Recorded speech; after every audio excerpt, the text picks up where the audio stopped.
अस्सलाम वालेकुम। तो आज मैं आप लोगों के साथ शेयर करने वाली हूँ कि पफ पेस्ट्री डो कैसे हम इस गर्मी के मौसम में बनाते हैं। बहुत ही इजी और आसान तरीके से बनाएंगे और एक छोटा सा सीक्रेट है जो मैं आपको बताऊँगी और आपकी पहली बार में ही पफ पेस्ट्री डो जो है परफेक्ट बनेगी। तो हम इसे बनाना स्टार्ट करते हैं। यहाँ पर सबसे पहले हम मैदा ले लेंगे जो कि 500 ग्राम है और अगर कप में इसको मैयर करेंगे तो 4 कप होगा।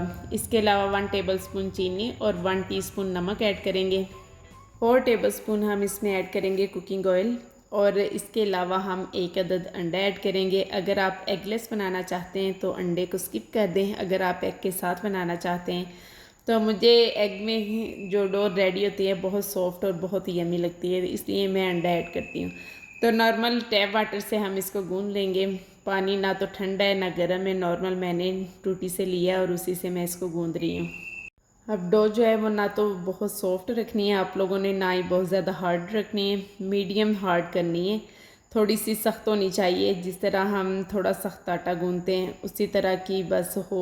एक तो नरम आटा गूंदा जाता है, जैसे उस तरीके की हमने डो नहीं बनानी है। जिस तरह हम रोटियां पकाने के लिए आटा गूंदते हैं ना, उससे थोड़ा सा सख्त आपने इसको गूंदना है, तो फिर बहुत अच्छे से हमारी जो डो है वो रेडी हो जाएगी। काउंटर को अच्छे से क्लीन करके हम इसको काउंटर पे निकाल लेंगे और इस तरीके से हम इसको अच्छे तरीके से मसल के गूंद लेंगे। अब मैंने पूरी तरह इस डो को जो है पानी में नहीं गूंदा, थोड़ा सा बीच में ड्राई आटा भी आपको नज़र आ रहा है और ये जैसे जैसे मैं स्मूथ करूँगी तो ये साथ में स्मूथ हो जाएगा। तो बस इसी तरीके से 5 से 6 मिनट तक अच्छे से हम इसको गूंद लेंगे। हर चीज़ कंबाइन हो जाए तो ये बहुत ही ज़बरदस्ती हमारी डो जो है वो रेडी हो जाएगी। इसको हम 10 से 20 मिनट का स्टे देंगे। और यहाँ पे जो यूनिपफ है ये मैं बेक हाउस से लेकर आई थी। इस पे किसी ब्रांड का टैग नहीं था, ये बेक हाउस से मिल गया था। यूनिपफ के नाम से आप खरीद सकते हैं। सोया सुप्रीम का भी मिल जाता है और डालडा का भी यूनिपफ मिल जाता है। तो बस ये आपको मिल जाएगा, किसी बड़ी बेकरी से मिल सकता है और बड़े सिटीज़ में तो अवेलेबल होता है, छोटे शहरों में नहीं मिलता। जब मैं चुनिया में थी तब वहाँ से चुनिया से तो नहीं मिलता था, तो ये मैं लाहौर बेक हाउस से लेकर आई थी। अच्छा, गर्मी के मौसम में ये सॉफ्ट ही होता है, इसको स्मूथ करने की ज़रूरत नहीं होती। जब सर्दी के मौसम में हाथ से इसको थोड़ा सा मसल के सॉफ्ट करना पड़ता है। गर्मी के मौसम में बस अगर मैं उसी तरीके से कट करके बीच में रख देती तो भी चलता, क्योंकि ये सॉफ्ट है ऑलरेडी। लेकिन ये बहुत ज़्यादा मेल्ट नहीं है। आप देखते हैं कि मक्खन इस मौसम में बहुत ज़्यादा सॉफ्ट और लिक्विड हो जाता है, ये मेल्ट नहीं होता। इसीलिए गर्मी के मौसम में आपने रिस्क नहीं लेना। होममेड यूनिपफ से मैंने पहले भी पफ पेस्ट्री डो बनाना सिखाई है, लेकिन वो सर्दी के मौसम में हम बना सकते हैं, गर्मी में हैंडल करना बहुत मुश्किल है। इसलिए गर्मी के मौसम में आपने रेडीमेड यूनिपफ ही लेना है और उसी से पफ पेस्ट्री डो रेडी करनी है। जो हमने डो बना के रखी थी उसे स्टे मिल चुका है। अब हम काउंटर पे मैदा डस्ट करेंगे और इसे हम बेल लेंगे। दरमियान से थोड़ा सा हम मोटा रखेंगे और किनारों से हम थोड़ा बारीक कर लेंगे और फिर हम यूनिपफ जो है वो इसके दरमियान में रखेंगे और इसे रैप कर लेंगे। अच्छा, यूनिपफ की क्वांटिटी जो है वो तो मैंने आपको बताई नहीं, वो 400 ग्राम लेना है। वैसे तो कुछ शेफ़ जो हैं वो 300 ग्राम लेते हैं और कुछ शेफ़ जो हैं वो 400 ग्राम लेते हैं, और मुझे लगता है 400 ग्राम जब हम ऐड करते हैं ना तो हर लेयर परफेक्टली रेडी होती है। तो लेयर्स को किस तरीके से हमने बेलना है कि लेयर्स परफेक्ट बने, ये भी आप लोगों ने बात को नोट करना है और आपने वीडियो को बिल्कुल स्किप नहीं करना। आप घर में अपने बच्चों को लिए ये बनाकर रखें, उनके लंच बॉक्सेस में आप इसके अंदर कीमे की फिलिंग करें, आलू की फिलिंग करें, चिकन की फिलिंग करें, जिस चीज़ की भी फिलिंग करनी है आप इसको बेक करें, ओवन में बेक करें या पतीले में बेक करें, बहुत कमाल के पैटीज़ रेडी हो जाते हैं। अब यहाँ पे मैंने इसको रैप कर लिया है। अब आपने हर चीज़ पे फोकस करना है कि किस तरीके से मैं इसको बेल रही हूँ और किस तरीके से मैंने इसको रैप किया है। अब जब मैंने इसको रैप करने के बाद मैंने इसकी साइड चेंज कर लिया और ऊपर वाली साइड पे हम इस तरीके से टैप करेंगे। आप डायरेक्ट बेलना स्टार्ट नहीं कर देना, वरना यूनिपफ जो है वो डो से बाहर आ जाएगा। इस तरीके से टैप करते हुए आप इसको फैलाएंगे और इसको बहुत ज़ोर से नहीं बेलना, क्योंकि फिर इसकी लेयर्स जो है ना वो फिस जाएंगी और वो ठीक से ना राइज नहीं होंगी।